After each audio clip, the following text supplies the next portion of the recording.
Fala aí pessoal, sejam muito bem-vindos a mais um vídeo do Biologia Direta, Biologia Sem Enrolação. E nessa aula de hoje nós iremos falar sobre as interações ecológicas. Essas interações que também podem ser conhecidas como relações ecológicas. E para começar, nós temos essa relação aí, que é apenas uma das que nós vamos ver agora nessa aula. Tá?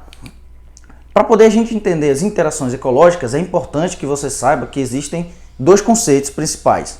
Tá? O conceito de ecobiose, onde é a interação entre os seres vivos e o meio abiótico, e a alelobiose, onde nós temos as relações entre os seres vivos entre si. Essa alelobiose nada mais é do que um outro nome para distinguir a relação ecológica. Então, tanto faz se você chamar de relação ecológica ou alelobiose, nós estaremos tratando da mesma coisa. Dentro das relações ecológicas existem as relações intraespecíficas e as interespecíficas. As intraespecíficas são aquelas que ocorrem entre indivíduos de uma mesma espécie.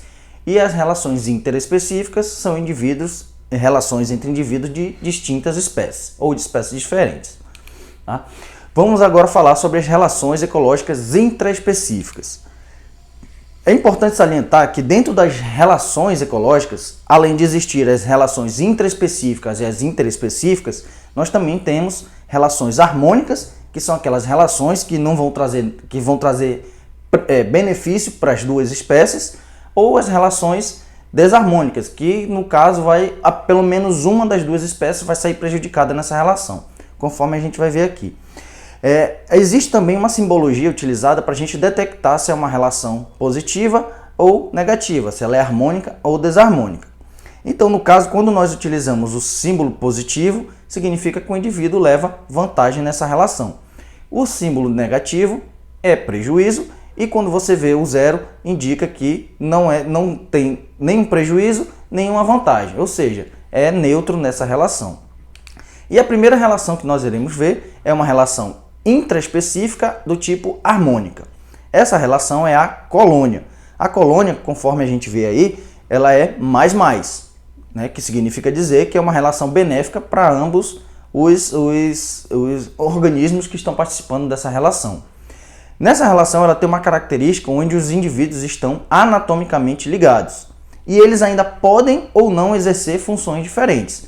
Um caso clássico que nós temos aí dessa relação de colônia é a caravela portuguesa, que é um quinidário que é encontrado aí nos oceanos. A próxima relação é a relação de sociedade. Também é mais, que significa dizer que é positivo para todo mundo nessa relação. Aqui nessa relação ela tem uma característica que diferencia da relação anterior. Tá? Então, para a gente poder diferenciar a sociedade lá da anterior, nós temos que aqui os indivíduos são anatomicamente separados. Tá? Então, lá atrás você viu que na colônia os indivíduos são anatomicamente unidos. Então, a gente não consegue separar. Aqui, como eles apresentam essa anatomia separada, eles podem inclusive apresentar uma divisão de trabalho. Tá? Isso a gente encontra facilmente aí na sociedade das formigas ou mesmo na sociedade das abelhas. Inclusive, aí nessa sociedade das abelhas, a gente consegue até uma divisão por castas. Né? Então, você tem aí as operárias, você tem a rainha, você tem o zangão. Então, a gente percebe claramente que existe essa divisão de trabalho. É claro que a gente também, nós seres humanos, também participamos de relações ecológicas. E a nossa também é uma sociedade, onde nós temos várias divisões de trabalho. A próxima relação já é uma relação desarmônica. Tá? Então você percebe aí pela própria simbologia que é o canibalismo. Então no canibalismo você vai ter mais, menos. Então apenas um indivíduo vai sair ganhando e o outro vai sair perdendo. O que é esse canibalismo? É quando um indivíduo se alimenta de outro indivíduo da mesma espécie. Tá? Então se você está se alimentando da sua própria espécie, você é considerado um canibal. Por incrível que pareça, essa é uma relação que ela é bem comum em alguns grupos de seres vivos, dos invertebrados. Tá? Então a gente encontra aí alguns invertebrados que utilizam inclusive o canibalismo como comportamento sexual. Tá? Então o exemplo clássico aí é a louva-a-Deus, que ela acaba consumindo o macho ali poucos minutos depois da relação, e também a gente encontra isso em algumas aranhas, tipo a viúva negra. Outra relação desarmônica é a competição. Então a competição é a disputa de indivíduos da mesma espécie por um dado recurso. E esse recurso ele pode ser desde alimento, território, até um parceiro sexual. E eu costumo dizer que essa relação de competição ela acontece muito na nosso convívio, né? Principalmente para você aí que tem irmão. Se você tem irmãos, você com certeza já passou por uma competição dessa na sua casa. Seja por um lugar no sofá, seja por um canal na TV, ou por um videogame, qualquer coisa. Então você já deve ter brigado com o seu irmão por algum motivo. E isso é considerado uma competição.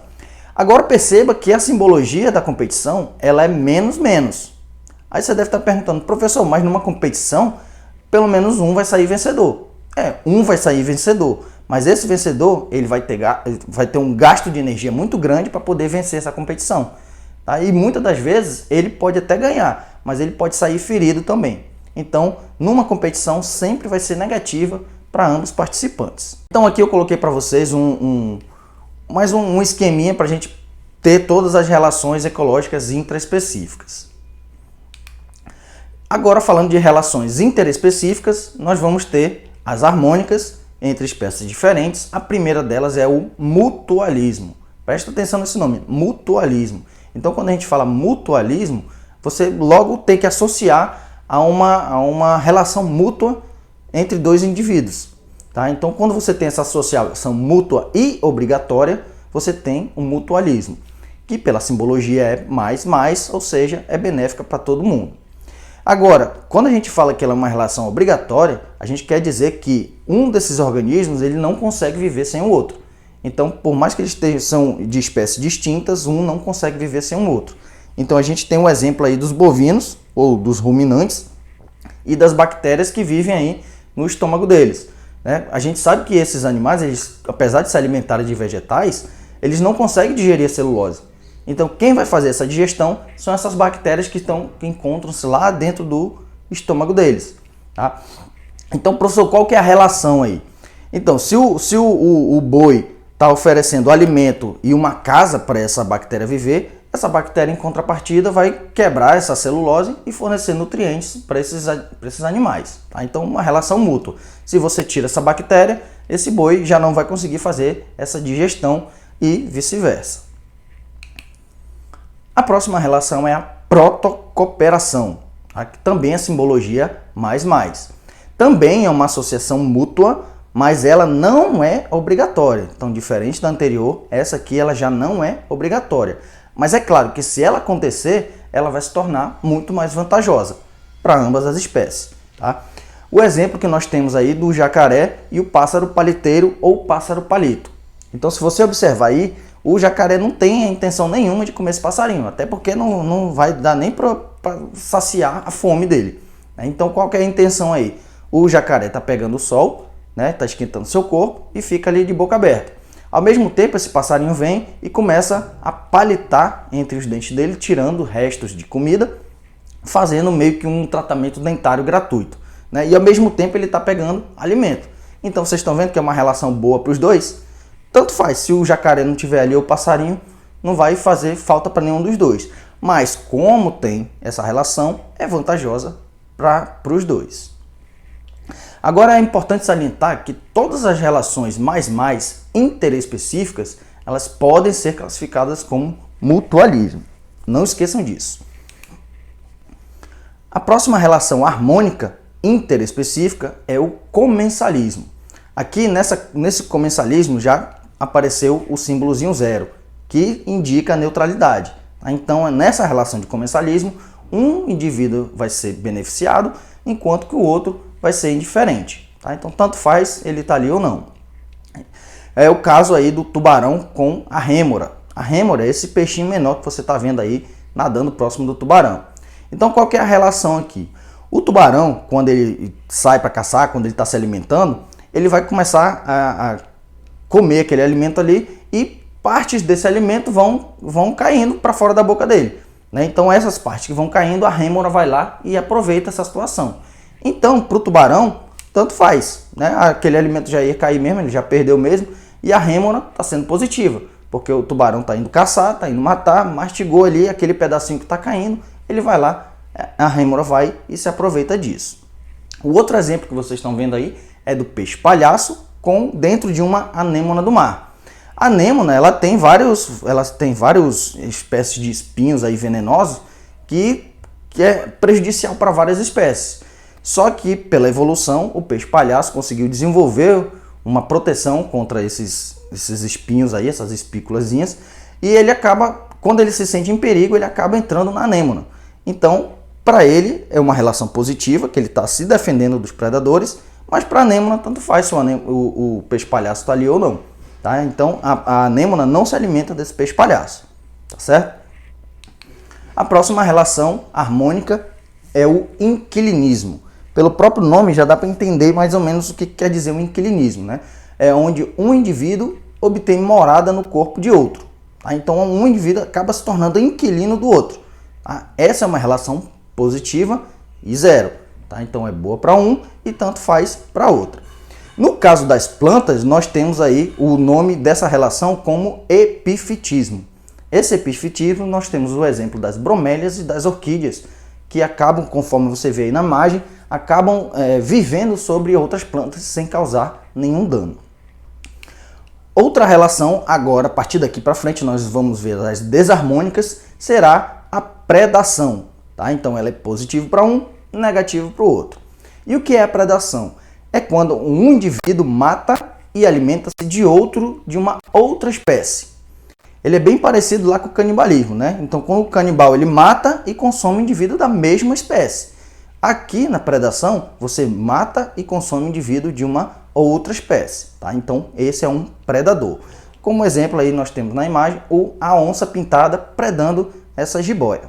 Outra relação desarmônica é o parasitismo, que também será positivo para um, negativo para outro. E o que é esse parasitismo? É quando um indivíduo alimenta-se de uma outra espécie. Só que é importante salientar que ele vai se alimentar da outra espécie, mas esse parasita ele não pode jamais pensar em matar o hospedeiro dele. Consegue entender? Pô, se eu já estou pegando teus nutrientes, se eu te matar, eu vou perder meus nutrientes. Então não é interessante para o parasita matar o hospedeiro. Tá? Então essa é a relação de desarmônica, mas que é benéfica apenas para o parasita. O hospedeiro sempre vai sair perdendo. Nós temos ainda dois tipos de hospedeiros, dois tipos de parasitas. O endoparasita, que é aquele parasita que vive dentro do corpo de outro indivíduo, como por exemplo aí na primeira imagem nós temos uma lombriga, e o ectoparasita, que são os parasitas que vivem na parte de fora do corpo. Tá? Um exemplo aí nós temos o piolho, o carrapato, entre outros. Existe outra relação chamada amensalismo ou antibiose. Nesse caso aqui vai ser uma relação negativa para um e zero para outra, vai ser neutra para outra. E o que é esse amensalismo ou antibiose? É uma relação onde um indivíduo ele impede ou inibe o crescimento de outro indivíduo. Tá? Então o exemplo que nós temos aí é o fungo produtor da penicilina, aquele medicamento amplamente conhecido. Então como é que acontece isso? Esse fungo ele produz uma substância que impede o desenvolvimento de bactérias. Então, para a bactéria, é ruim que ela não consegue se desenvolver. Mas o fungo está produzindo isso daí, é natural dele. Tá? Ele não está ali combatendo essa bactéria. Então, é por isso que para o fungo vai ser uma relação de tanto faz. E para a bactéria, nesse caso, vai ser uma relação negativa, porque a bactéria não consegue se desenvolver. E por último, aí nós temos a competição. Isso mesmo, tá? A competição é a única relação que repete tanto para indivíduos de mesma espécie como para indivíduos de espécies diferentes. Tá? Então essa competição é quando espécies distintas apresentam o mesmo nicho, ou seja, eles estão disputando nichos semelhantes.